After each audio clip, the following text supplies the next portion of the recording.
Bom dia a todos. Dando continuidade ao primeiro Congresso de Advocacia Pública Fiscal do Estado do Rio de Janeiro, finalizando os painéis da manhã. O sexto painel tratará de automatização, inteligência artificial e cobrança do crédito fiscal. Falarão, nessa ordem, Natália Faria de Souza, procuradora do Estado, em seguida, o juiz estadual Fábio Porto, e, por fim, fechando esse painel, o último da manhã, o procurador do município, Dr. Clóvis Moreira Neto.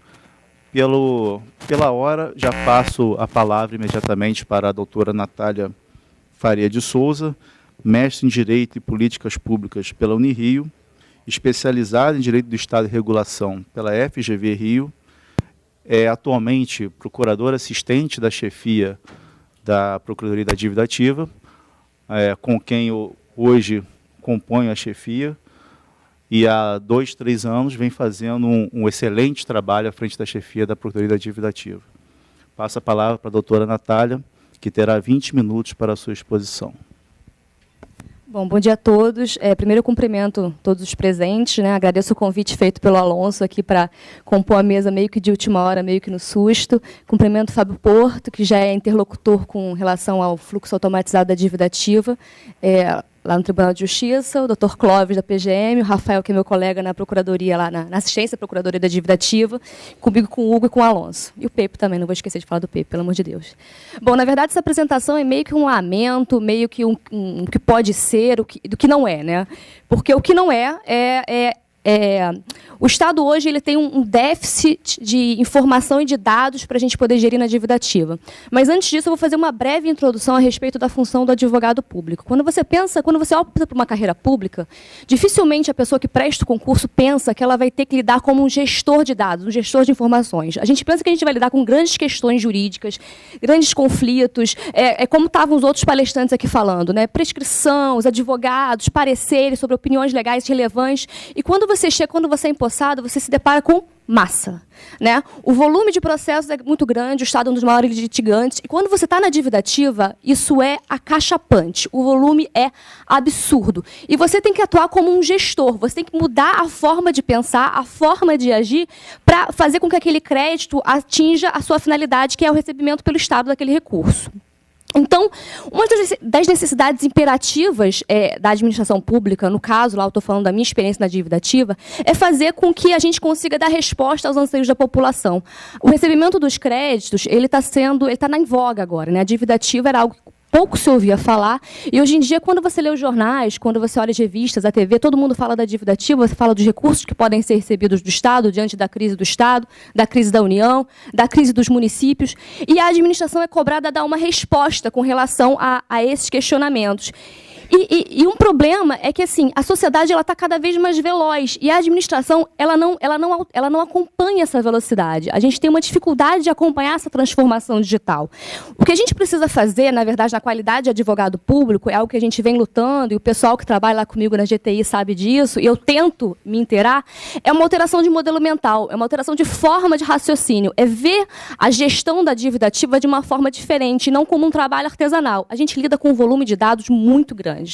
Então, para poder explicar esse volume acachapante, como eu falei, eu vou usar dados de 2017, que estão disponíveis no site da Cefaz. Hoje os valores são maiores, os números são maiores, mas como eles ainda não foram publicados, eu não vou usar essa informação privilegiada aqui no Congresso.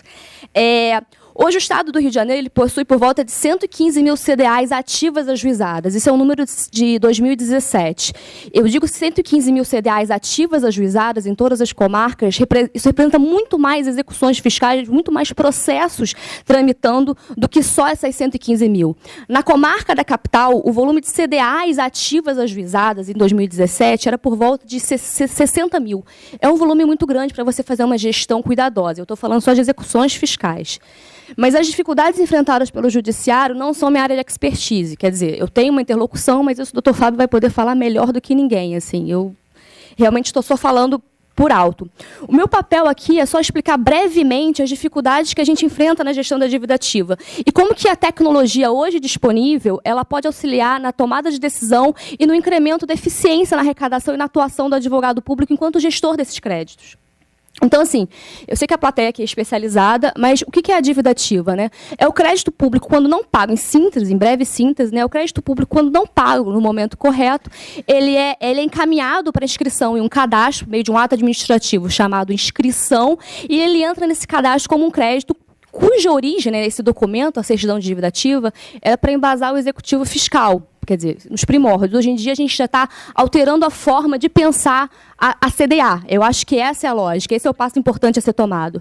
E a apuração e a inscrição dos créditos de dívida ativa, ela é uma faculdade, uma competência, na verdade, ela cabe à Procuradoria da Fazenda Nacional, nos termos da ALEF.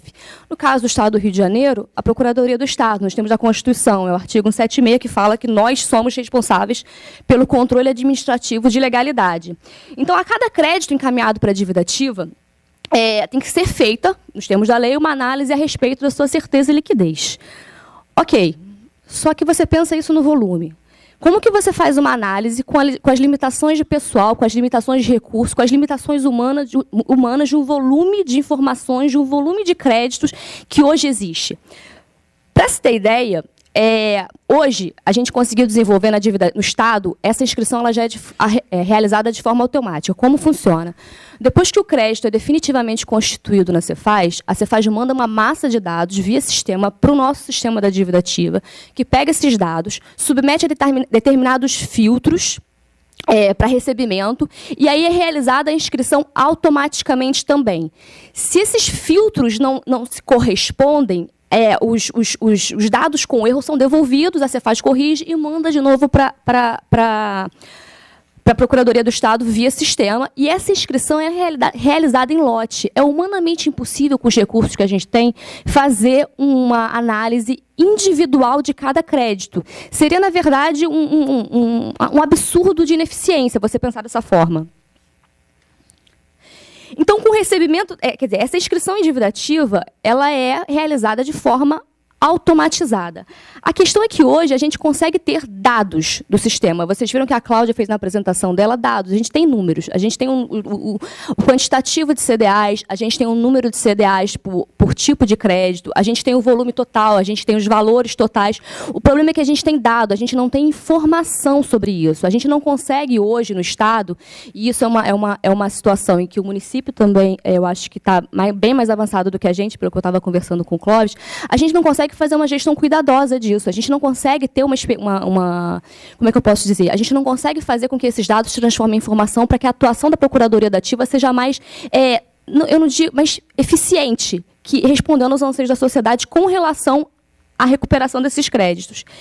Então, assim, para poder explicar a necessidade desse ferramental, né, desse ferramental sofisticado, em 2016 o estoque era de 77 bilhões. Em 2019, ele já pulou para quase 89, um pouco mais de 89 bilhões de reais. No final de 2018, ele já está ultrapassando 100 bilhões de reais. Você imagina uma equipe de procuradores, ou mesmo o judiciário, gerindo esses recursos. Você consegue imaginar a quantidade de pessoal que seria necessário? É impossível, é inviável. A administração pública simplesmente não comporta.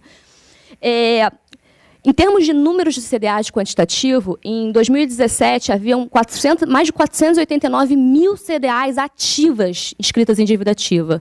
E em 2018 esse número ultrapassou 600 mil. Então, ainda que você atribua a falta de eficiência na gestão do crédito da dívida ativa a uma morosidade do Poder Judiciário, que, segundo o CNJ, a Cláudia mencionou e o Fábio sabe melhor do que eu, hoje o congestionamento das execuções fiscais no Tribunal de Justiça é da ordem de 95%, segundo dados de 2017, ainda que você atribua essa falta de eficiência, uma morosidade do Poder Judiciário, uma leniência da legislação que permite, da legislação processual que permite vários recursos, né, ao devedor que queira se evadir do pagamento do crédito, né, que queira afastar a obrigação legal de fazer o recolhimento, ainda que você atribua a periodicidade da disponibilização de programas de benefício fiscal, a gente sabe que periodicamente as administrações elas aprovam leis de benefício fiscal que, na verdade, são um desincentivo à educação fiscal do contribuinte, causando várias outras consequências, como uma concorrência desleal, um prejuízo da competição na iniciativa privada. E tem também a questão da baixa qualidade do crédito inscrito em dívida ativa, que a própria Cláudia e a Andréia falaram aqui mais cedo, falando que, assim, como o processo administrativo tributário demora muito, o crédito, quando chega para ser inscrito em dívida ativa, ele já é muito antigo. Então, o devedor, pessoa física, que não queira pagar, ele já conseguiu se esconder, ocultar o patrimônio, e a pessoa jurídica não somente ocultou o patrimônio, como, por vezes, teve uma dissolução irregular, abandonou a empresa, e você simplesmente não consegue recuperar. Então, você fica com um número absurdo, um valor absurdo, números absurdos que enchem os olhos de qualquer um, mas, ao mesmo tempo, você não tem como recuperar esse valor, você não tem como fazer com que esse número se transforme em caixa. Então, o que é importante? O importante, na verdade, para a gente conseguir eu não digo tornar esses números realidade, porque eu acho que tem uma peculiaridade com relação ao crédito que nem é o objeto da minha exposição.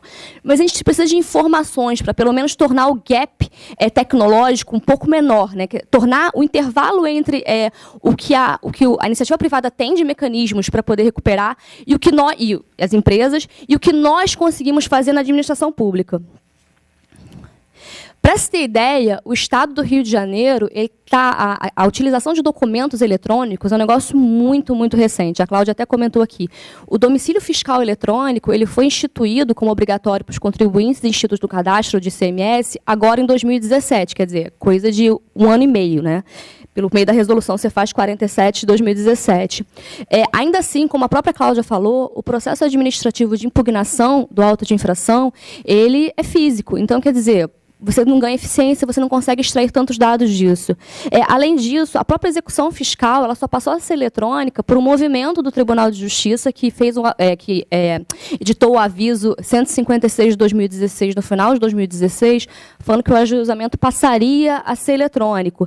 E, além disso, a adoção do processo administrativo eletrônico no Estado, e eu não digo para a PAT, né, para processo administrativo tributário, eu estou falando processo administrativo eletrônico em geral, ele só foi instituído por meio do decreto 4.6.202, agora em 2008. Então, assim, a gente está na lanterna tecnológica total, e quando você compara até com o município, eu estava conversando com o Clóvis, a própria André apresentou agora, o Estado está numa situação bem ruim nesse ponto. Então, o que é importante? Assim, hoje, mesmo estando nessa lanterna tecnológica, mesmo tendo esse gap de tecnologia, existem soluções simples que estão à disposição. A gente tem notícias boas com relação à possibilidade de mecanismos, de instrumentos que permitem maior eficiência e recuperar o tempo perdido. O Estado de São Paulo, recentemente, em 2017, ele contratou uma ferramenta de Big Data que permite o cruzamento de enorme de dados de informações de fontes abertas, o processamento dessas informações com resultado de dados, né, de volume de dados, que permite uma verificação da atividade da empresa, faturamento, se essa empresa ainda é viável ou não. E qual a importância disso em termos de administração pública e de advocacia pública? Permitir a concentração de esforços. Quando você pensa que você tem um volume limitado de servidores e procuradores, e hoje está em voga na sociedade a questão da redução dos gastos do Estado, redução de número de servidores, a ausência de realização de concursos, você precisa otimizar os recursos que estão disponíveis e fazer com que as decisões elas sejam as mais econômicas e eficientes possível. Então, São Paulo contratou um Big Data e os resultados têm sido positivos, pelo que tem sido divulgado. Mas, ainda assim, quando a gente fala na administração pública, a PGA não tem um Big Data, tá?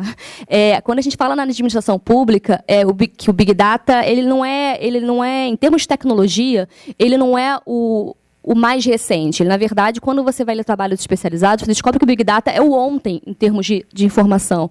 O próximo passo seria a inteligência artificial, que é a associação desse programa de informações com processos de automatização das ações repetitivas, que é o volume, que é a massa que eu falei inicialmente. Quando a gente vai olhar a questão da utilização dessas ferramentas de automação, dessa classificação de informações, os tribunais eles estão muito mais à frente do que a advocacia, tanto pública quanto privada, não só no Brasil como no mundo. Quando você olha os dados de automação, os tribunais eles estão na vanguarda disso. E aqui no Brasil não seria diferente. E o que é inteligência artificial? Tem gente muito mais especializada do que eu aqui, as pessoas que trabalham na TI, né? O Fábio, em especial, que tem um trabalho robusto sobre o tema. A inteligência artificial é uma capacidade de tomar decisões de maneira similar a um ser humano de posse da mesma informação. Quando você pensa em inteligência artificial, não é um programa, ele é um conjunto de recursos que permitem, que engloba diversas tecnologias que permitem decisões que se pareçam com a decisão humana, com o processo que é realizado pelo ser humano, só que de forma sujeita a erro, mais lenta. Então, o que seria esse conjunto de recursos? Sistemas baseados em regras, que são o tabulamento de regras para o comportamento de dados que são geridos para gerar informação, o aprendizado da máquina, redes neurais que emulam o funcionamento do cérebro humano por meio de nós, ou unidades interconectadas, o deep learning, que é um aprofundamento profundo, que é um passo além dessa rede neural, que permitem, são mais camadas de layers com nodos diferentes que permitem o cruzamento de um volume maior de dados, de mais informações, para que as informações, que os dados gerados sejam mais precisos do que o simples aprendizado de máquina. Tem também a análise preditiva, que seria, na verdade, a utilização de dados estatísticos para prever resultados. Isso, em termos de direito, isso é chamado de jurimetria. Isso já tem sendo uma área que vem se desenvolvendo, quer dizer, você utilizar os dados a respeito do comportamento, do direito, das decisões, para poder prever para poder compreender a lógica de atuação. Isso é algo importante para a administração pública. A gente não pode ficar só correndo atrás do prejuízo e atrás do que a advocacia privada desenvolve.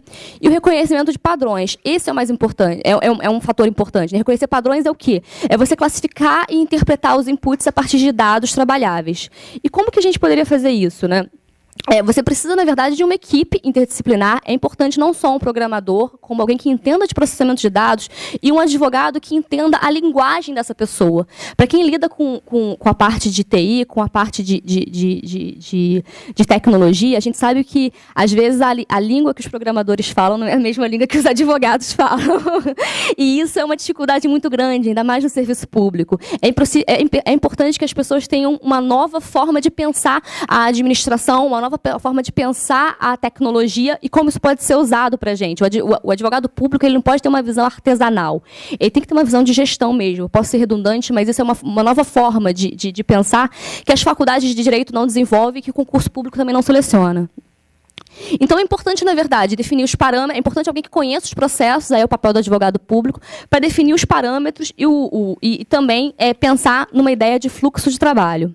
Então, assim, quando você vê a utilização da inteligência artificial, como eu falei, os tribunais eles estão mais avançados com relação a isso. O próprio STF, por exemplo, ele lançou ano passado o projeto Victor, que é justamente para isso, é utilizar eu vou até ter que ler, porque senão eu me confundo, né?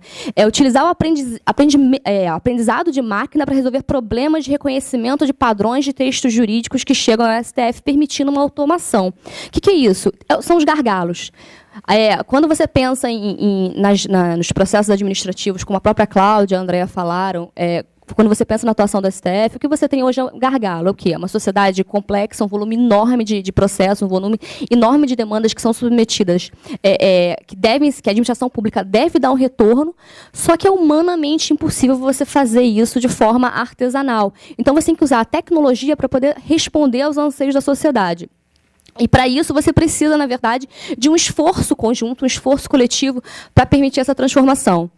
O TCU também tem uma experiência bem relevante. A partir de 2015 para cá, o TCU já tem utilizado o Deep Learning e também o processamento de linguagem natural. O que é isso? O processamento de linguagem natural é você fazer com que a máquina, o software, reconheça a linguagem humana, quer dizer, texto, palavra, e transforme isso em linguagem de máquina para poder transformar em dados trabalháveis e, a partir desses dados, informações classificáveis.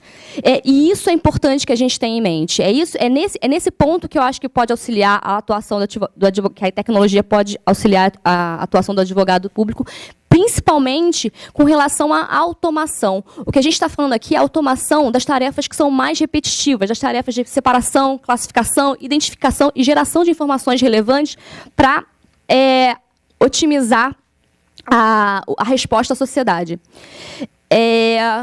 Então, assim, a gente aqui na PGE, a gente não tem ainda um sistema, a gente está correndo atrás disso, né, com relação a gente não tem o Big Data, a gente está longe de ter uma inteligência artificial, a despeito de ser desejável. Não é a solução para, assim, talvez não seja a nova Califórnia que todo mundo vende, mas, assim, é uma solução que hoje é viável, a gente não sabe como vai se comprometer, mas, assim, por enquanto é a única saída possível para lidar com o volume de processos, informações e demandas que são submetidos a gente. Citando uma passagem que eu achei interessante, né? Esses dias eu li um artigo do Hermano Viana, que é um antropólogo, e ele falou que informação é poder, né? E teve uma palestra do Putin falando que quem dominar a inteligência artificial vai dominar o mundo. Parece episódio do Pink do Cérebro, mas aqui as nossas ambições são bem mais modestas. A gente só quer, na verdade, conseguir dar uma resposta para a sociedade e arrecadar de forma eficiente. Eu vou falar bem, eu já falo rápido e já está acabando, tá, gente? Eu falo bem rápido. Então, assim, quais são as dificuldades que a gente tem, né? Já encerrando a apresentação. As dificuldades que a gente tem na administração pública é o ambiente extremamente conservador. A gente tem um ambiente extremamente conservador e avesso a alterações, a mudanças de tecnologia. Existe uma falta de recursos financeiros, uma notória falta de recursos financeiros, com relação à qual eu nem preciso me estender aqui.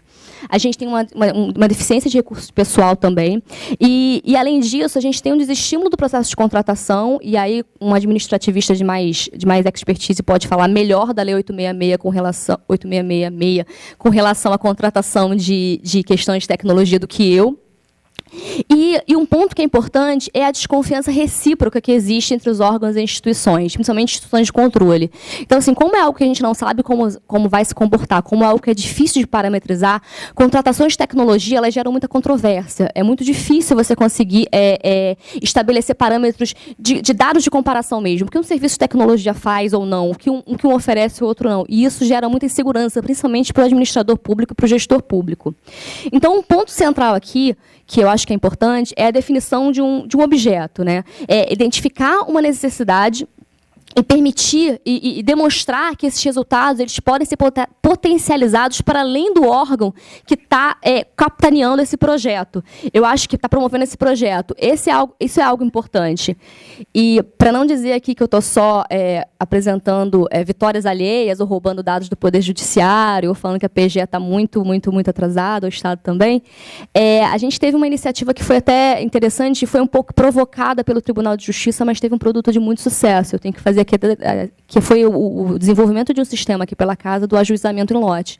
A PGE, quando o Tribunal de Justiça determinou a virada de chave que a gente chama do ajuizamento físico, que era o que acontecia até 2016, para o ajuizamento eletrônico, que passou a acontecer a partir de 2017, a gente desenvolveu aqui na PGE-TI um sistema de ajuizamento em lote que permite o ajuizamento de centenas de milhares de execuções fiscais de forma automatizada, simplesmente enviando os dados para o TJ via MNI, recebendo a resposta para registrar a confirmação desse ajuizamento. Isso foi um processo muito interessante. Eu fiquei muito feliz de poder participar disso, porque eu participei disso desde o início, auxiliando na parametrização desse sistema e que sofre constante ajuste, porque vira e mexe a gente precisa de algum dado, de algum aperfeiçoamento, alguma intercorrência com relação ao próprio funcionamento da máquina. Isso se reflete claramente na atuação judicial, né, porque quando você faz esse tipo de ajuste com máquina, isso tem uma consequência no próprio processo judicial, porque a gente tem que fazer a transição, mas com a máquina andando. E isso é um problema muito grande. Então, assim, os erros existem, mas o que eu acho que o que é importante destacar é a boa vontade que a gente tem tido de fazer com que as mudanças aconteçam. E aí, já encerrando a apresentação, até um pedido público, né, que quando o Tribunal de Justiça resolver aplicar a inteligência artificial para as varas de fazenda pública estadual, que avise para a gente, porque senão a PGE vai a mal e vai de mal a pior. Então, gente, desculpa se eu falei muito. O tema é um pouco complexo. Ele é um pouco árido para quem é do direito. É uma outra visão, uma visão como eu falei, do advogado gestor. E é isso, gente. Obrigada.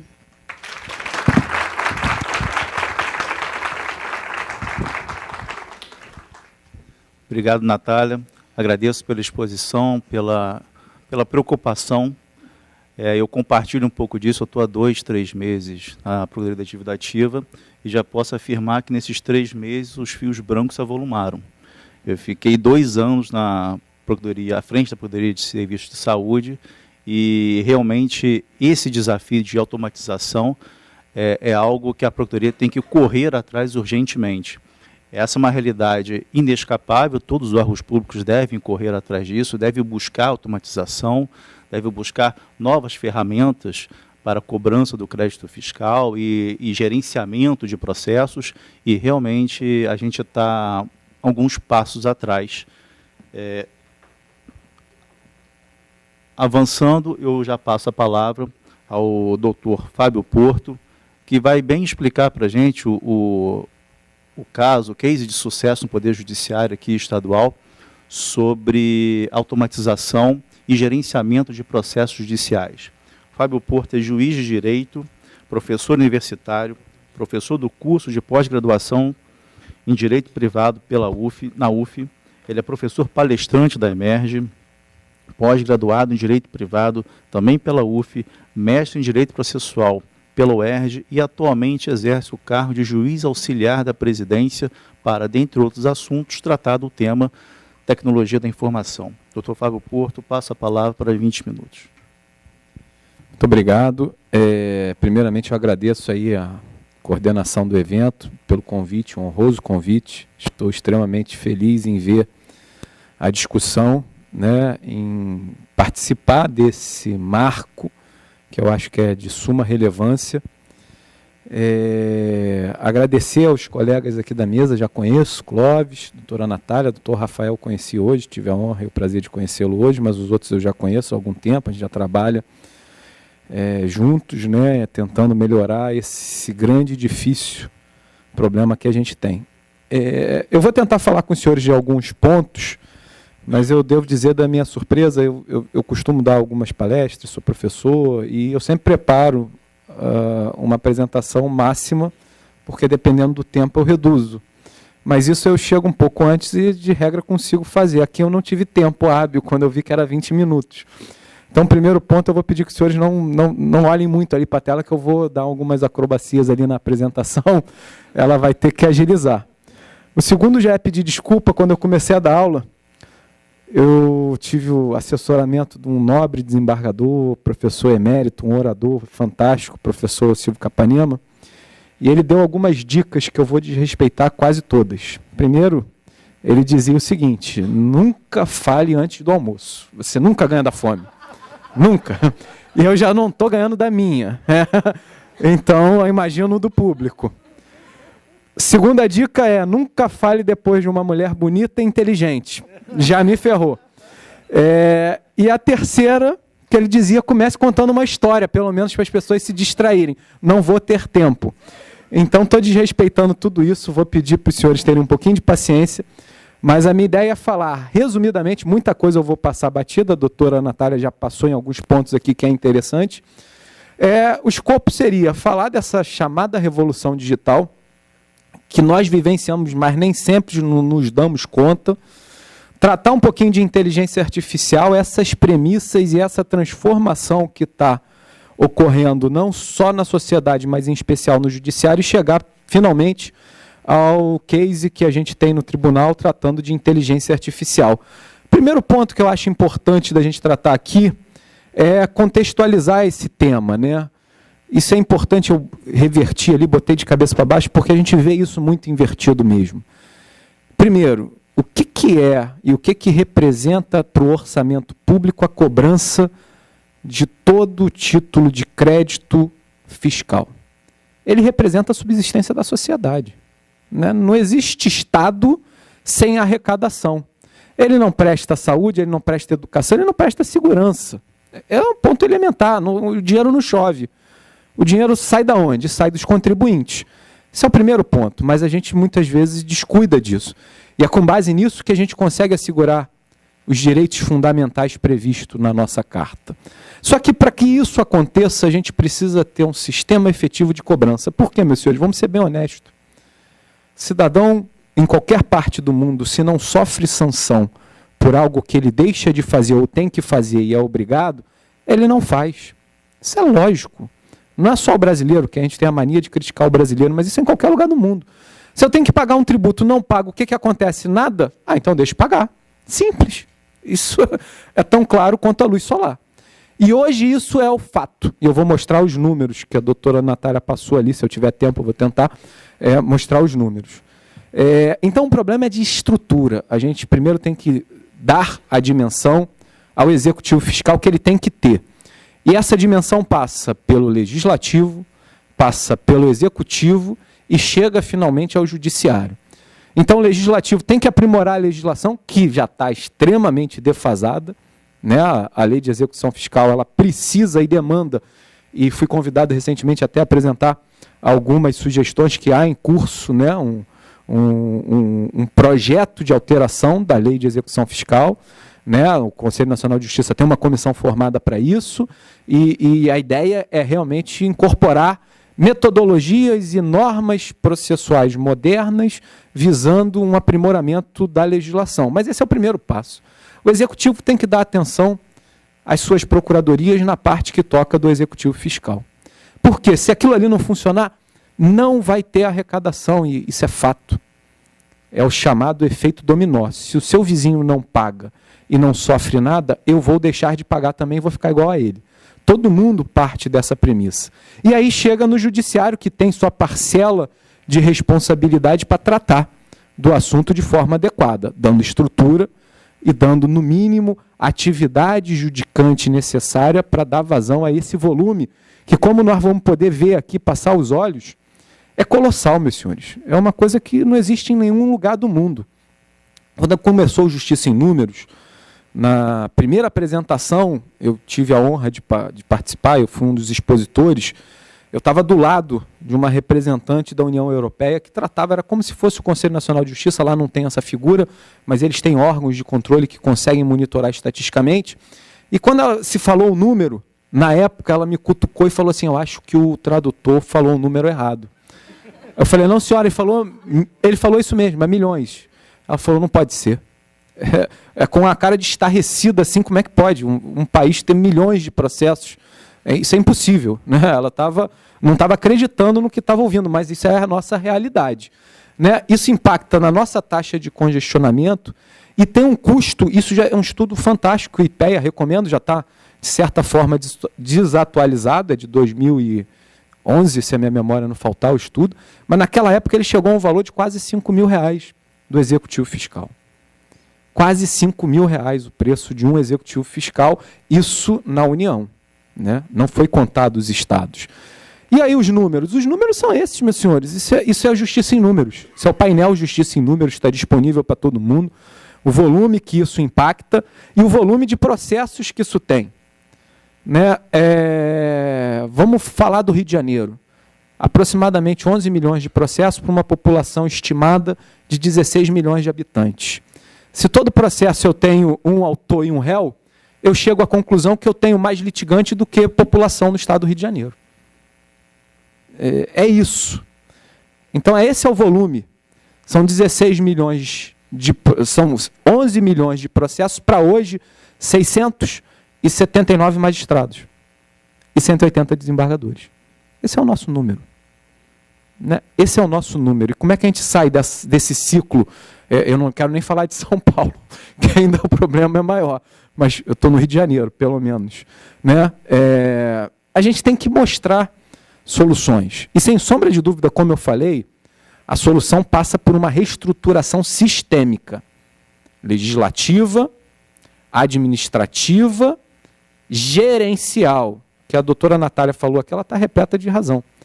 Nós temos que ser gestores, porque gerenciar 11 milhões de processos não existe como trabalhar manualmente, não existe como trabalhar artesanalmente, esquece, não tem como. Senão nada vai funcionar nesse país. Então a gente tem que mudar essa estrutura. Mas o nosso escopo aqui no breve tempo que a gente tem, não é de falar da questão legislativa, não é de falar da questão estrutural, nem de falar da questão gerencial, mas é de falar de ferramentas que a tecnologia da informação pode auxiliar em todo esse aspecto maior. E são várias, né? São muitas. Eu tinha vários vídeos aqui, eu sinceramente acho que não vai funcionar o som, mas não importa, não está funcionando de fato, então eu vou pular, porque senão perde a graça, era uma piadinha. Mas nesse vídeo aí, eu estava mostrando a evolução da sociedade, como eu já alcancei uma certa idade, tem uma música do R.E.M. que resume isso aí. It's the end of the world as we know it. E ele termina falando, and I feel fine. Né? É o fim do mundo como nós conhecemos, mas eu me sinto bem. Né? Se a gente olhar tempos atrás, e há pouco tempo eu estava brincando com os meus alunos, que quando eu era solteiro e tinha liberdade de ir para a night, minha namorada não conseguia me achar de jeito nenhum. Não existia celular. Hoje, qualquer um desses garotos está já referenciado. Eu falo, se esquece, amigo. Eu estou em casa, tá nada, estou te vendo aqui. Está já referenciado, acha em qualquer lugar do planeta. Então, assim, para o meu mundo, era até melhor. Mas eles falam, mas eu tenho Tinder. Eu nunca vivenciei Tinder. É uma nova tecnologia, né? Uma nova forma de fazer relacionamentos. Então, assim, eu me sinto bem, as pessoas se sentem bem, todos se sentem bem, né? Esse final de semana, eu estava indo ao cinema com meu filho. Esse videozinho eu posso deixar, que trata basicamente dessas revoluções, embora o áudio não vá sair, enquanto eu conto a historinha, que eu estava indo ver um filme, Capitã Marvel. E no filme há uma paródia engraçada, porque ela cai exatamente numa loja da Blockbuster. E aí meu filho me perguntou, o que é isso, pai? Né?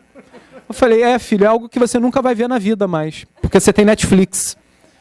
Você não vai vivenciar a experiência de estar numa locadora de vídeo, numa locadora de alguma coisa. Acabou isso, não existe.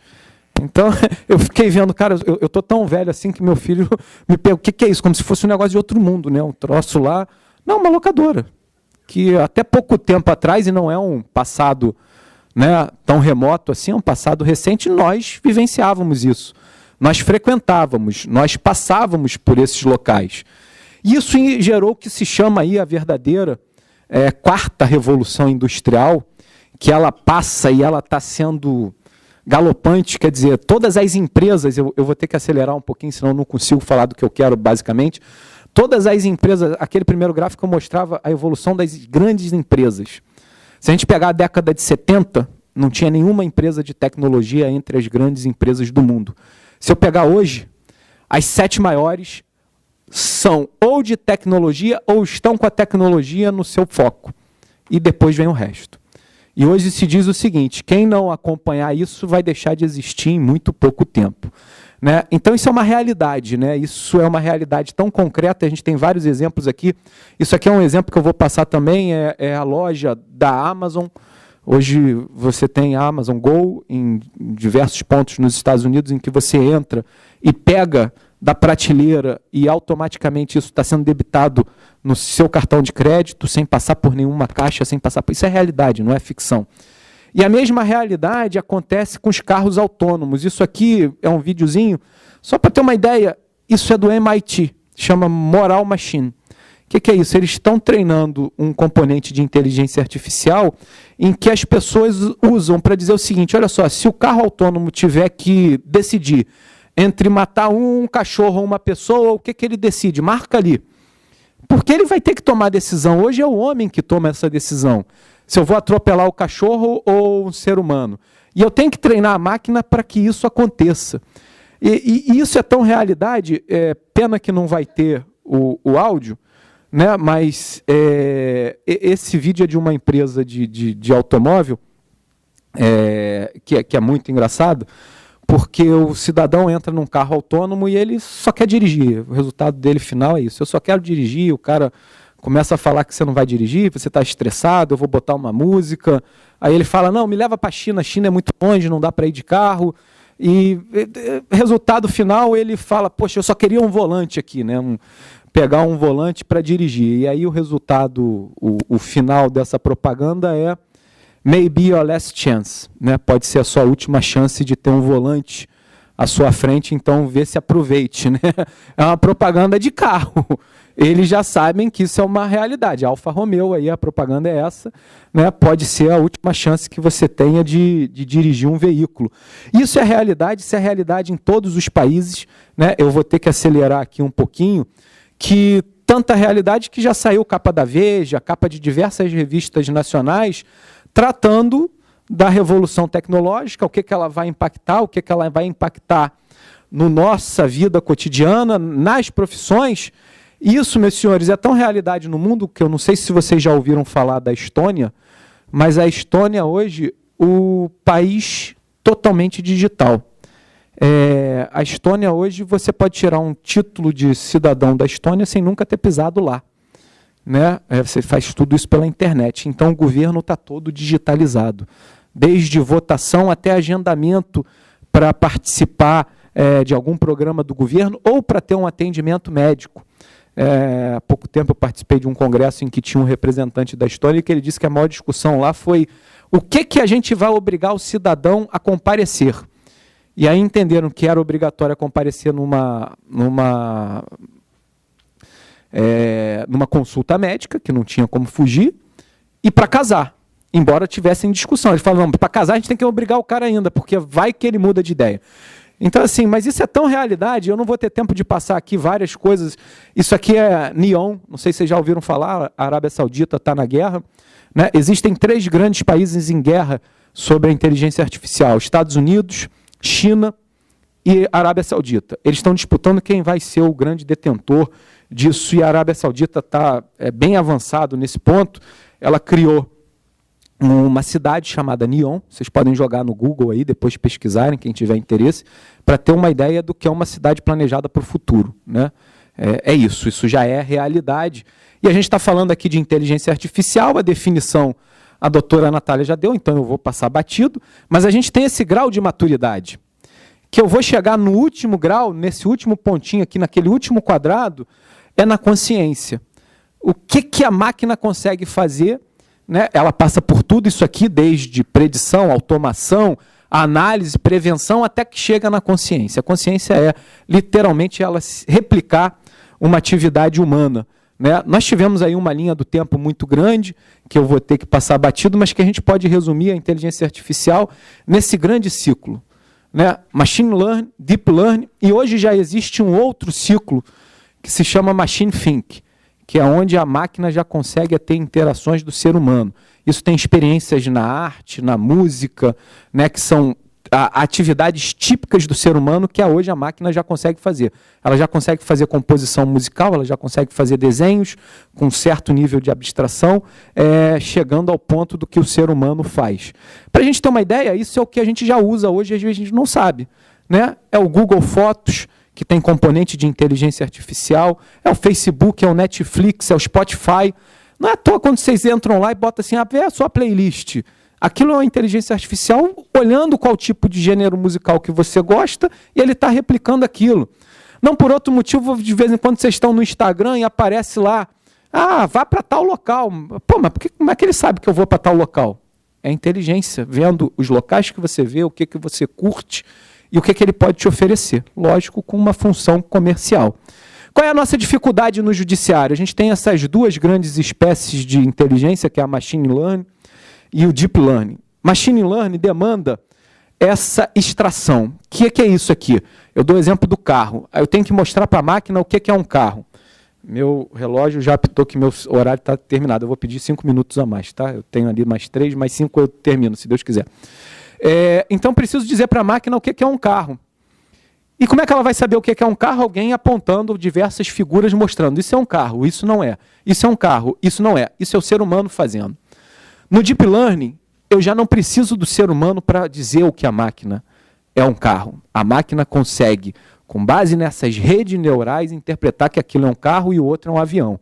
Então, ganha-se em escala, ganha-se em velocidade, ganha-se em tudo. Só que tem diversos pontos negativos também. Eu não vou passar aqui, porque senão eu ia perder muito tempo e não vou chegar no judiciário, que é importante a gente saber, né? Como é que a gente está hoje no judiciário? Como é que a gente coloca o cidadão, né, no centro das atenções? Como é que a gente caminha para essa modalidade do mundo digital? A gente está há anos-luz, né? A gente está falando aqui de processo físico, as pessoas já fazem tudo via internet, né? Isso começou lá com Orkut, coisa de rede social que hoje, né, as pessoas já nem sabem mais o que é, mas foi quando começou, e que a gente está evoluindo de uma forma tão grave, que hoje, tão grave ou tão benéfica para a sociedade, que hoje é mais fácil um brasileiro ter afinidade com o russo, em razão de um costume que ele tenha, de um hobby que ele tenha, e de uma rede social que ele frequente, do que com o seu próprio vizinho. A interação pessoal está cada vez mais sendo reduzida. não por outro motivo que existem alguns restaurantes que proíbem as pessoas de usarem celular. Tem que depositar o celular na entrada justamente para que você tenha uma interação. Você está indo ali para falar com a pessoa, não para falar com WhatsApp ou postar. E a preocupação é como é que está o judiciário nisso? O que a doutora Natália falou, eu resumo mais ou menos nisso, né? A ruptura é a entrada do novo sem que o velho tenha tempo de se mudar, né? Daí falamos em crise. Crise é justamente isso, é um retrato da situação em que o velho se foi e o novo ainda não chegou. O velho já se foi, esse modelo velho já se foi para a sociedade. Só que o novo não chegou no nosso dia a dia, do judiciário, do dia a dia dos atores processuais, do sistema de justiça como um todo. A sociedade já está nessa quarta revolução, eles já vivem nisso, e nós não, né? Então, isso aqui a gente tem que, daqui para frente eu vou dar meu ponto de vista, e essa figura é interessante, né? O professor Leonardo Boff tem uma frase que resume tudo: o ponto de vista é a vista de um ponto, né? Então, o exemplo aí mostra isso, o cara está vendo 6, o outro está vendo 9, um grita com o outro, mas os dois estão certos, a depender do ponto de vista que você está vendo a situação. Eu acredito que para essa transformação digital no judiciário, a gente tem que mudar, acima de tudo, cultura. Nós ainda não estamos preparados, e eu digo que a grande maioria não está, para fazer essa mudança, essa ruptura. A gente saiu do processo físico, passou para o processo eletrônico, nós estamos entrando agora em automação. Automação é o quê? É que o computador passe a fazer aquilo que o ser humano faria. Exemplo, contar prazo. A máquina conta prazo com muito mais eficiência que um servidor. Então, ela pode contar esse prazo, ela pode certificar esse prazo, ela pode certificar custas, ela pode fazer inúmeros atos que tomam muito tempo do ser humano com muito mais eficiência, celeridade e eficácia. Isso é o processo de automação. Aí, depois da automação, a gente passa para um passo seguinte, que é essa revolução tecnológica, né? Essa grande transformação. A utilização da inteligência artificial, e esses serviços estão sendo utilizados ao longo do mundo, né? Eu estou dando um exemplo aqui de países que usam já serviço cognitivo, de inteligência artificial, serviços de blockchain, que é uma ferramenta fantástica, serviço de gestão. São vários países no mundo, vários judiciários no mundo se valendo dessa tecnologia, e que a gente tem que evoluir. A gente tem que colocar esse cidadão no centro das atenções, que a gente ainda não consegue, e eu estou tendo que acelerar, agora eu vou passar muita coisa, porque senão eu não chego onde eu queria chegar. Aqui eu mostraria exemplos, né, de como a inteligência artificial está sendo aplicada no setor privado, né, advocacia privada, temos alguns exemplos, né, tudo isso aqui é advocacia privada, são vídeos, isso aqui é no Poder Judiciário. O Victor, primeiro exemplo, mas não só ele. A gente tem vários outros, a gente tem o Poti, no Rio Grande do Norte, o Sinapse, no Tribunal de Justiça de Rondônia, o Elis, no Tribunal de Justiça de Pernambuco, o Radar, no Tribunal de Justiça de Minas Gerais, tudo isso componentes de inteligência artificial, tá? Inteligência artificial aplicadas ao judiciário. E nós, no Rio de Janeiro, temos feito vários trabalhos, eu vou passar aqui para chegar no que me interessa, que é do Executivo Fiscal, com vários modelos. Aqui, infelizmente, eu tenho que passar, meus senhores, que meu tempo já esgotou e eu não vou conseguir falar do que me interessa basicamente aqui, que é Executivo Fiscal. Então, a escolha já está justificada, é o grande volume, grande massa, grande impacto financeiro e orçamentário que a gente tem. A gente tem um estoque de Executivo Fiscal muito grande, só para os senhores terem uma ideia, esse gráfico representa. Eu tenho aproximadamente quase 11 milhões de processos, disso 64% é dívida ativa, é aquele azulzinho ali. Então, o meu maior estoque de processos, quem é o autor? É o Estado, Estado lato sensu, Estado e município. Eles representam 64% do meu acervo. Então, eu tenho alto custo, eu tenho um grande volume e baixa complexidade. A gente, então, desenhou um fluxo. O doutor Clóvis vai falar melhor ainda, ele foi um dos que acompanharam de perto para o Executivo Fiscal do município, que era fazer automação com componente de inteligência artificial em penhora e consulta Renajude e Infojude. Funcionou muito bem, então eu vou dar só comparação aqui para a gente caminhar para o final. O percentual de erro do ser humano nessa atividade varia de 10% a 15%, a máquina errou 0,05%. Então, mais de 1.400% na frente. Além disso, né, o tempo que a máquina leva para fazer é 25 segundos e o homem levava, em média, para fazer essas tarefas 35 minutos. Isso aqui é o vídeo da máquina trabalhando, mas eu não vou ter tempo para passar. O que a gente ganhou? A gente fez em poucas horas 7 mil processos, penhoramos 32 milhões em números aproximados, reduzimos, em média, 7 anos o tempo desse processo. Isso aqui são os resultados. Eu vou ter que acelerar um pouquinho, então desculpe aí a correria, mas para a gente chegar aqui nesse quadro que eu acho que é mais interessante. O tribunal economizou 17 milhões nessa brincadeira e o município arrecadou, direta ou indiretamente, 32 milhões. Fora isso, nós recolhemos em custas e taxa judiciária o valor aproximado de 2 milhões para o tribunal. Eu não tenho mais tempo, eu vou abandonar a apresentação até para não passar muito do que eu pedi aqui de prazo, mas o que eu gostaria de dizer, meus senhores, isso é uma realidade, isso é um futuro. O que a gente tem que pensar? Como eu contrato inovação no poder público? A Lei 8666 não atende, isso é fato, isso é certo. Mas nós temos algum instrumento. Nós temos o instrumento da Lei de Inovação, nós temos instrumentos que podem ser utilizados e nós temos, acima de tudo, que trabalhar com essa perspectiva que eu preciso contratar tecnologia, eu preciso contratar inovação para solucionar os problemas que a gente tem enfrentado. A PGE, eu diria, está bem atrasada nesse ponto. A PGM está muito avançada, avançou muito, e o doutor Clóvis vai poder mencionar aí o que já se avançou. Nosso primeiro case foi com a PGM e nós vamos implantar lá, se tudo correr bem, ainda esse ano, né, doutor Clóvis, já esse sistema para expandir. A automação nós vamos caminhar para todas as competências, mas eu acho que o futuro é esse e a gente tem que dar uma resposta à sociedade. Né? Eu gostaria de terminar com uma frase de um autor que eu admiro muito, Eduardo Galeano. É um escritor em que ele costuma dizer o que e para que servem as utopias. E ele dizia, eu dou um passo e ela parece se afastar 2. Eu dou 2 e ela parece se afastar 10. Então ele se pergunta, então para que serve essa utopia? E ele mesmo responde, para que nunca deixemos de caminhar.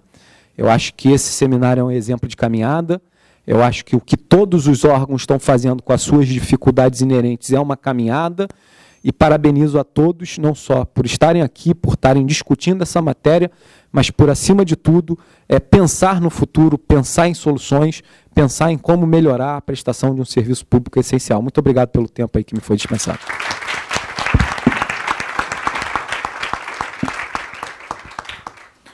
Agradeço, doutor Fábio Porto, pela rica e bem-humorada apresentação.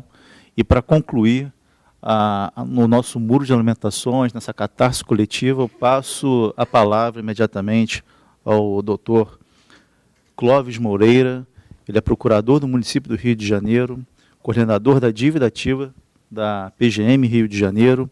Ele tem pós-graduação em Direito Público e pós-graduação em Direito Privado pela FGV. Doutor Fábio Porto, desculpa, doutor Clóvis, 20 minutos. Tá? Bom. Está funcionando direitinho? Tá bom? Primeiro, boa tarde a todos, né? Agradecer a oportunidade, né? A honra do convite de estar aqui.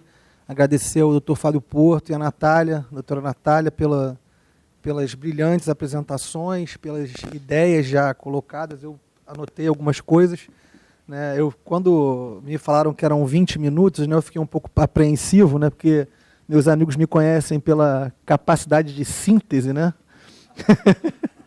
Então, é realmente desafiador. Aí, para tentar, né, cumprir com esse compromisso, eu me permiti fazer apenas 5 slides e tentar focar em pequenos pontos, né, aproveitando as apresentações. Eu já tinha visto a apresentação do Fábio, né, mais completa, né, num outro evento, e acho que era uma grande oportunidade trazê-lo aqui para fazer essa apresentação no âmbito da advocacia pública. Né? A apresentação, quando o doutor Fábio fez, né, foi num congresso de tecnologia, de inteligência artificial aplicada ao direito, né, e não só pela experiência positiva que nós tivemos no trabalho em conjunto com o tribunal, né, PGM e Tribunal de Justiça, mas por todo o conhecimento que ele possui e organizou de forma sistematizada. Achei que era muito importante tê-lo aqui, falar até antes, né, porque poupa uma série de comentários e ele faz isso, acho que brilhantemente, muito melhor do que eu faria. Então eu vou me ater mais em falar um pouco sobre a situação da Procuradoria, do que nós estamos fazendo na área tecnológica, né, e em como a tecnologia pode ajudar, né, nós, advogados públicos, nós, operadores do direito, ao próprio Tribunal de Justiça, o Poder Judiciário, os advogados privados, a melhorar esse cenário que foi descrito na primeira apresentação, né, e é repisado várias vezes, né, um cenário de taxas de congestionamento muito elevadas, né, 92% na dívida ativa, né, nas execuções fiscais, processos com durações, um tempo de duração que violam certamente, né, o direito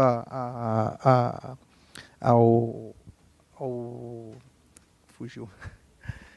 A razoável duração do processo, né, como foi falado pela mesa anterior, né, pelos três, né, professores, os três apresentadores repisaram isso várias vezes, né, e fica muito claro, né, ainda que a gente não tenha uma definição específica, 10, 5, 8 anos, né, é fato que o que dura hoje não é razoável, né, não atende, né, quando o processo chega a ser ajuizado para cobrança de crédito tributário, devido ao contencioso administrativo, muitas vezes a empresa já não existe mais, a pessoa já faleceu, o bem já não existe, já foi vendido, não se tem garantias e você fica sem mecanismos de realizar o crédito público.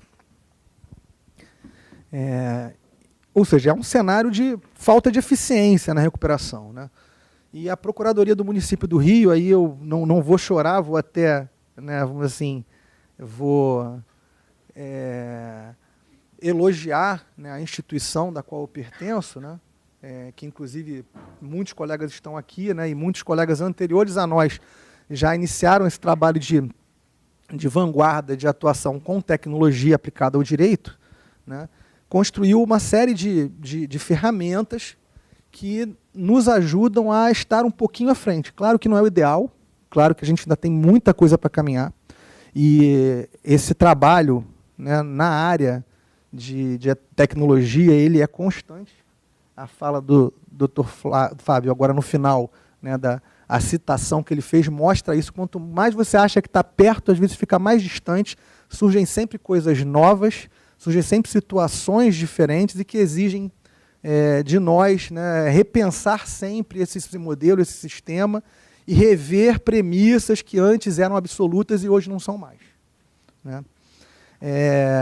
Citando a Natália, eu acho que a doutora Natália falou muito bem, já passou os conceitos técnicos e deu essa visão que o doutor Fábio também reforçou, de que nós não somos meros advogados mais, né? Nós temos que nos portar como gestores, temos que lidar com realidades diferentes da simples discussão técnica, da discussão teórica, abstrata, sobre os problemas jurídicos que envolvem os casos concretos, né?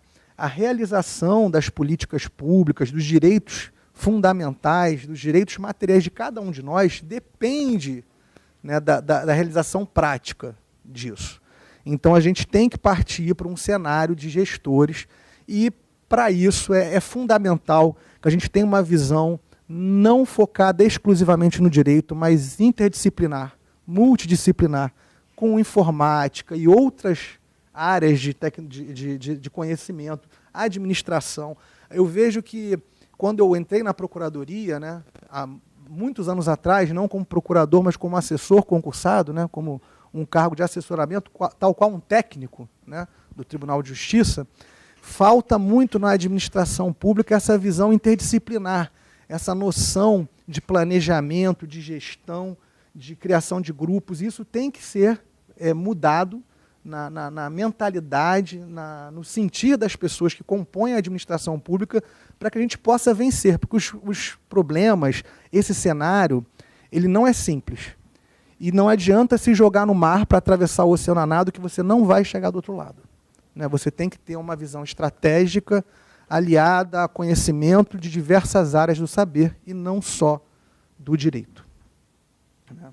Então, assim, uma das grandes dificuldades que eu enfrentei na Procuradoria da Dívida Ativa, quando eu cheguei lá, né, é porque nós não conhecíamos muito bem a nossa realidade, a nossa carteira, o nosso acervo. Né? Então, eu vi, pela minha experiência pregressa, que era muito importante a gente ter um retrato, ter uma noção da realidade. E, para isso, precisávamos de ferramentas de tecnologia. Né? O controle de passar está aí, Fábio? Deixa eu pegar. Quando eu comecei a trabalhar na Procuradoria, nós tínhamos um sistema de gestão da carteira, né, um sistema da dívida ativa municipal, que é o DAM, né, que atualiza os créditos. Quando eles são inscritos, ele descreve aquele crédito, coloca os andamentos dele mensalmente, os movimentos, as suspensões que ocorrem, né, que tipo de crédito, detalha. Né? E eu sentia uma necessidade muito grande de ter uma visão geral, um overview do que estava nesse sistema. Por quê? Porque a carteira da dívida ativa municipal, ela não é igual à carteira do Estado, e nem a da PFN. IPTU, ISS, ITBI, os impostos municipais, têm características totalmente diferentes do ICMS, do IPVA, do imposto de renda. Então, para eu entender a realidade, o ticket médio, como é que a coisa se comporta, eu precisava de um retrato. E a gente não tinha esse retrato. A gente tinha todos os dados nesse sistema, tinha telas com muita dificuldade de acesso. O sistema, inclusive, foi modificado em 2012, no ano que eu entrei na dívida ativa, né, pelo procurador-chefe geral à época, que modernizou esse sistema.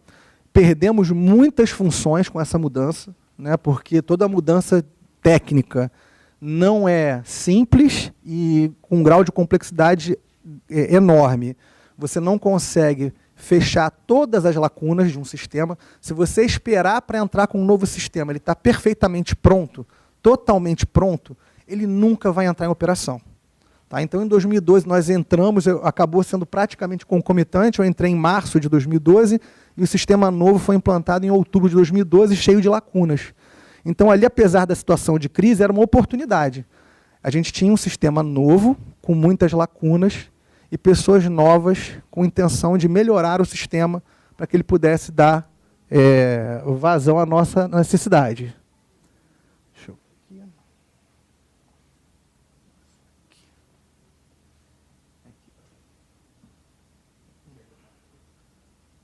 Está travado. Ah, não, estava desligado. Estava desligado. Bom, desde 2008, na Procuradoria, né, nós já tínhamos um processo administrativo virtual, que é o processo eletrônico, né, que não é destinado ao contencioso administrativo tributário. Desculpa o contencioso que foi falado que não foi, né, o processo administrativo tributário, né, a revisão dos atos, mas sim a uma gestão de todo o contencioso da Procuradoria. Né. Só que a realidade da dívida ativa impedia que a dívida ativa estivesse dentro, e até hoje impede que estivesse inteiramente dentro desse sistema. Por quê? Porque a dívida ativa, vou andar um pouquinho para frente aqui só para mostrar um dado. Dados agora de janeiro. Tá? Hoje tem 625 mil execuções fiscais municipais na 12ª Vara de Fazenda Pública. Tá? A maior especializada depois da dívida ativa na Procuradoria não tem 15 mil processos. Tá? Então, em 2008, o que se tinha de hardware, de software, não era possível você colocar 600 mil processos no processo administrativo virtual. Ia congelar o sistema, ia travar o sistema. Então, a decisão gerencial na época foi só digitalizar, só transformar em eletrônico, né, os processos relevantes, de valor elevado. Né? Então, a gente ficou com uma parte do acervo eletrônica e uma parte não eletrônico, físico, né? Detalhe que hoje são 625 mil. Tá? Em 2008, nós tínhamos 1.100.000 execuções fiscais. Tá? Então, de 2012 para cá, né, 2019, 7 anos, nesses 7 anos, o nosso acervo contencioso de execução fiscal, ele reduziu de 1.100.000, quase 1.200.000 execuções fiscais para 625.000 execuções fiscais. Isso já é um indicador muito relevante de que algo muito bom vem sendo feito ao longo desses 7 anos. Né? Bom, nós agregamos nos últimos anos, para poder ter esse overview, ter essa noção do como é a carteira de crédito, como são os processos, nós agregamos o sistema de Business Intelligence. Se tivéssemos mais tempo, eu até entraria aqui, é web, dá para entrar e mostrar alguma coisa, para vocês terem uma ideia, mas funciona como um cubo, aqueles cubos que vocês veem de mudar as cores, né, para você botar todos os lados da mesma cor, você mescla diversos dados, diversas matizes de dados, para gerar o resultado, né, assim, a conformação, a informação que você deseja. Então a gente consegue, em tempo real hoje, esse número aqui eu tirei em janeiro, mas se eu quisesse ver exatamente quantos processos hoje existem de execução fiscal com saldo, eu entraria agora e veria. E se algum crédito fosse pago e esse pagamento fosse imputado no sistema da dívida ativa e aquele processo zerasse o saldo dele, ele deixaria de contar automatizadamente, sem que eu precisasse refazer os meus relatórios. Então, esse retrato que nós fizemos manualmente quando eu entrei, hoje a gente consegue ter ele por esse sistema, né, online, e não é um retrato, né, são filmes. Né, você vai vendo ao longo do período, ao longo do ano, da semana, você consegue ver resultado de ações específicas. Né. Nós fizemos uma contratação de um call center para trabalhar na cobrança de parcelamentos que estão em atraso. Tá? Nós não ligamos para ninguém que não tivesse parcelado a dívida. A pessoa veio a um posto da dívida ativa, negociou, parcelou, começou a pagar, tinha pagamento efetivo já e atrasou uma cota. Tá? Nós contratamos um call center para ligar para essa pessoa e dizer, olha, você atrasou. Se você não regularizar o seu parcelamento, você perde esse direito, essa vantagem, sua dívida vai ter um acréscimo de X por causa dos encargos moratórios. Explicava para a pessoa. Isso gerou um aumento das regularizações de parcelamento da ordem de 90% em quantidade. Tá? Isso gerou uma arrecadação com regularizações, só guias de regularização, que é uma das matizes que o Business Intelligence dá para a gente, só arrecadação de guias de regularização, nós aumentamos 15 milhões de arrecadação no ano passado. E o custo mensal de um call center para a gente é da ordem de R$20 mil para fazer esse trabalho.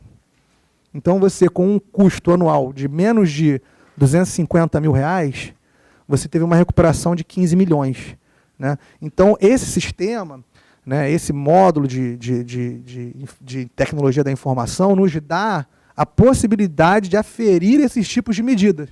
Então, quando nós mandamos cartas, quando nós ajuizamos, quando nós entregamos um lote de dados para o call center ligar, a gente depois faz um acompanhamento, tem como fazer um acompanhamento e ver o que isso resultou. Deu certo, deu errado? Isso é fundamental para quem quer trabalhar como gestor. Porque o gestor que decide sem informação, ele invariavelmente vai decidir errado. Então, isso nós implantamos há muito pouco tempo, ano passado. Né, os meus colegas de procuradoria ajudaram a implantar aqui, o Diogo e o Dr. Ivo. Né, queria mencioná-los aqui, nessa participação, que foi muito importante, um trabalho que é um legado para a procuradoria.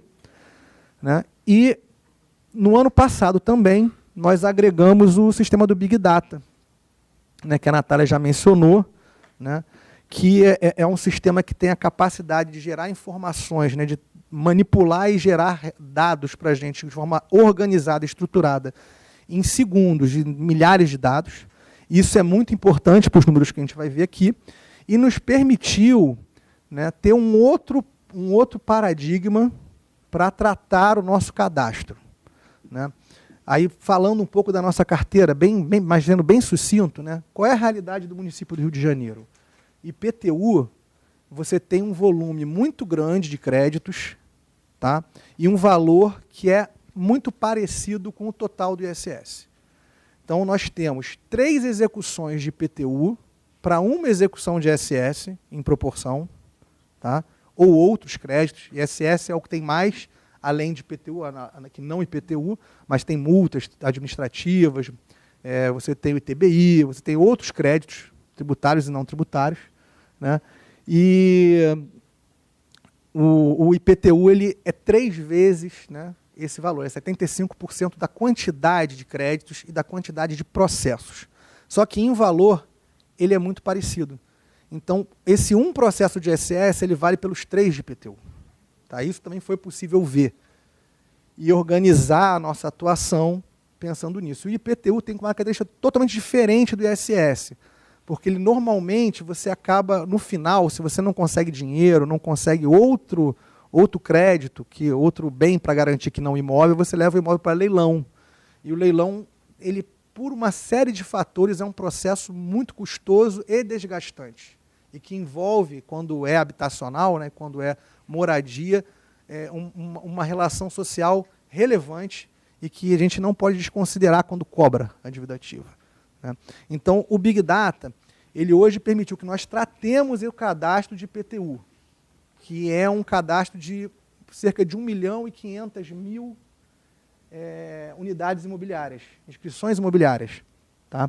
Então, um universo enorme, uma cidade como o município do Rio, né, que tem 6 milhões de habitantes, que tem 2 milhões de imóveis e 1,5 milhão de imóveis tributados de IPTU, você ter um paradigma de dados, de informação sobre as pessoas e os bens, permitiu que a gente evoluísse no tratamento do nosso cadastro, na higienização do nosso cadastro. É bom? Ainda não. Eu diria para vocês que o cadastro do IPTU ainda está muito longe do cadastro do ISS. O ISS hoje está muito à frente do IPTU, ele é todo informatizado. E é um grande desafio finalizar essa higienização para dar mais eficiência no IPTU. Bom, os dados que eu queria mencionar, e são muito, vou passar muito rápido, né? A nossa carteira hoje ela é de 44 bilhões de reais. Tá? Em média, anualmente, se inscrevem novos 1 bi e 800 milhões, 1,8 bi entram anualmente.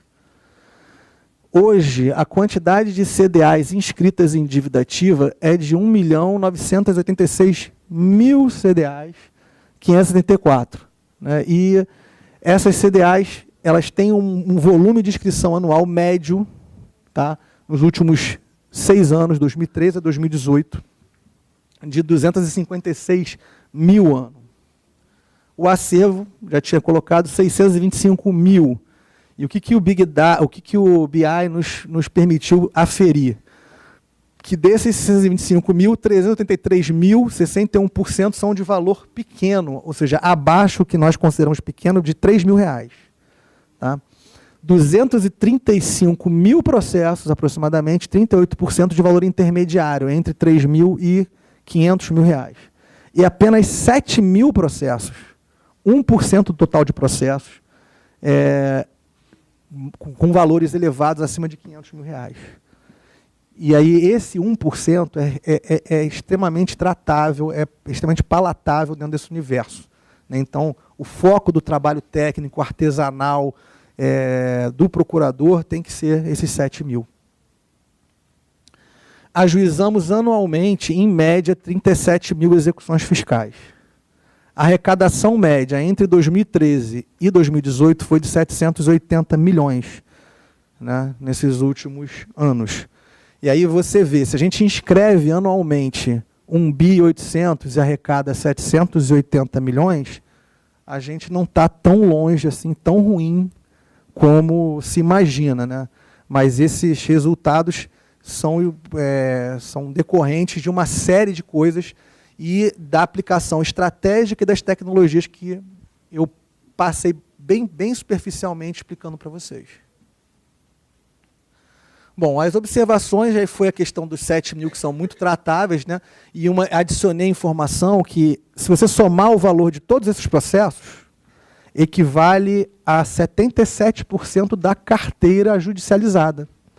Então, se você focar em 1% dos processos, você está cobrando 77% do dinheiro. Isso é muito relevante na hora do gestor decidir o que ele prioriza. O número de ações executivas de pequeno valor é muito impactante, né? Cerca de 61% do acervo, né? 383 mil execuções fiscais, são ações de pequeno valor, execuções de pequeno valor, abaixo de R$ 3.000. E corresponde a uma fração pouco relevante da carteira. Apenas somar todos os processos abaixo de R$ 3.000, somar todos os valores, eles não chegam a 1,5% da carteira cobrada. Então, o intermediário fica lá com a diferença aí dos 77 para o 1,5%, com 20% mais ou menos, para ser cobrado. O relevante fica com 77% para ser cobrado e o pequeno valor com 1,5% da carteira para ser cobrado. E aí eu observei que a judicialização massificada e não estratégica de créditos inscritos resulta na situação de congestionamento do judiciário e na ineficiência da cobrança. Tá? Recentemente, também há pouco mais de um ano, nós estabelecemos valores novos mínimos para ajuizar. O município do Rio ajuizava execuções fiscais de R$ 200. Né? Tenho dúvidas se qualquer um de nós ajuizaria uma cobrança contra alguém por uma dívida de R$ 200. Né?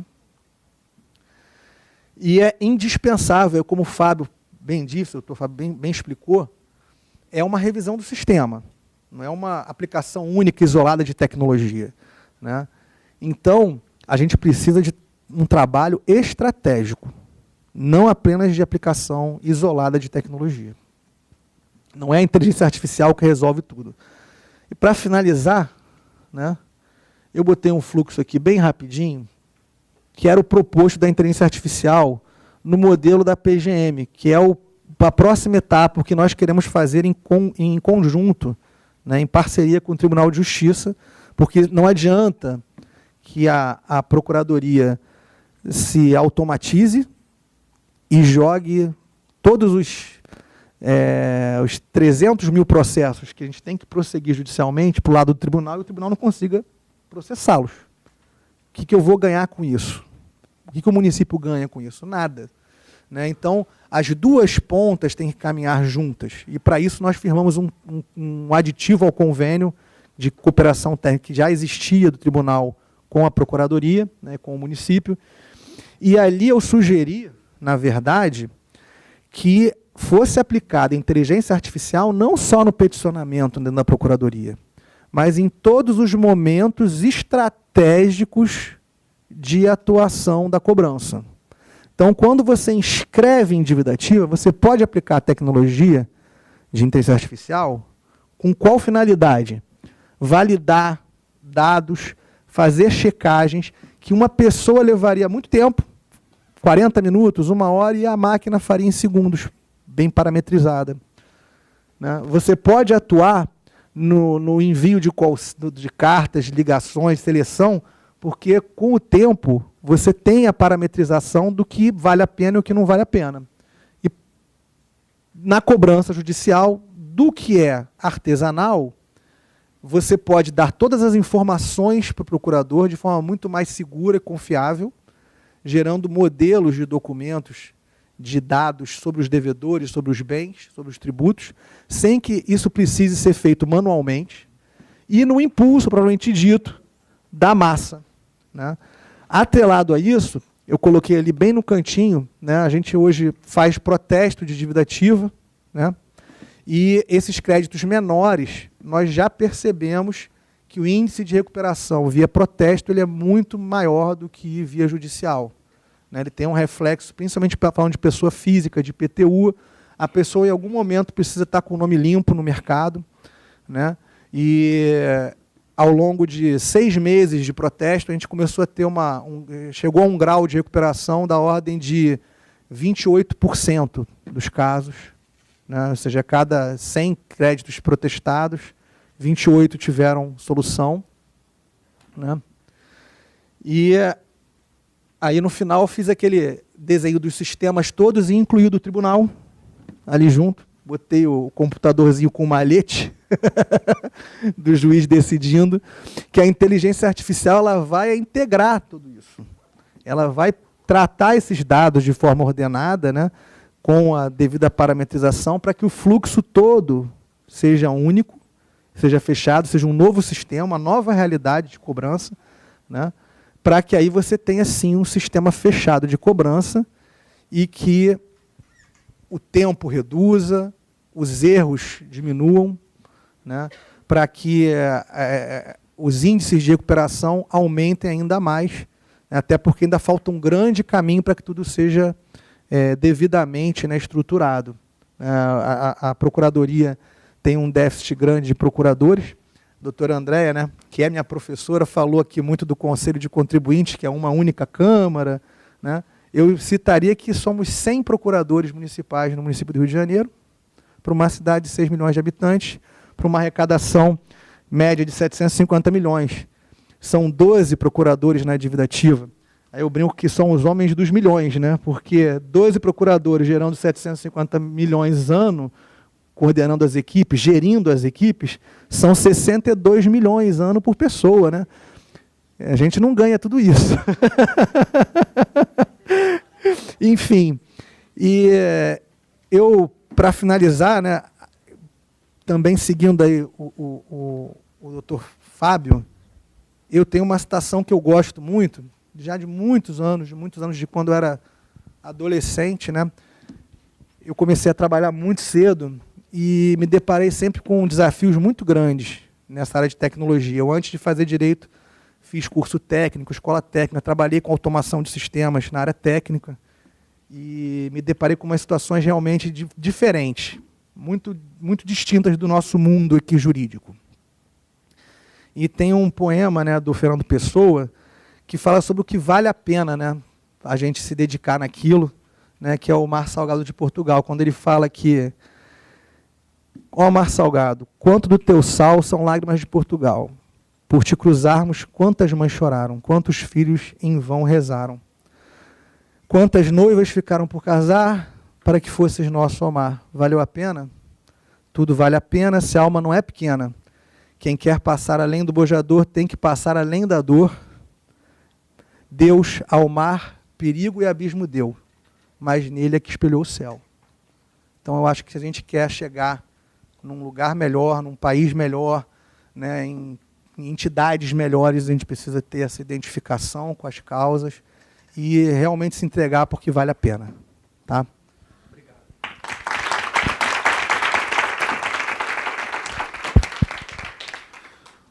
Obrigado, doutor Clóvis, pela apresentação e pelo exemplo de sucesso também da PGM, exemplo esse a ser seguido, sem dúvida alguma, pela PGE.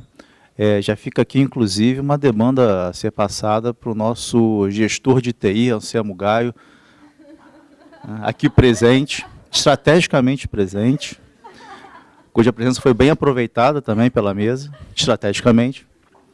Parabenizo toda a equipe da dívida ativa da PGM, estou vendo aqui 2 ex-colegas de Petrobras do meu concurso, doutor Diogo e Ivo, bom revê-los por aqui. Sem dúvida alguma, eu acho que isso é um trabalho em conjunto e por isso eu acho que as congratulações servem não só para o doutor Clóvis, mas também para toda a equipe. Com isso, eu encerro esse último painel da manhã.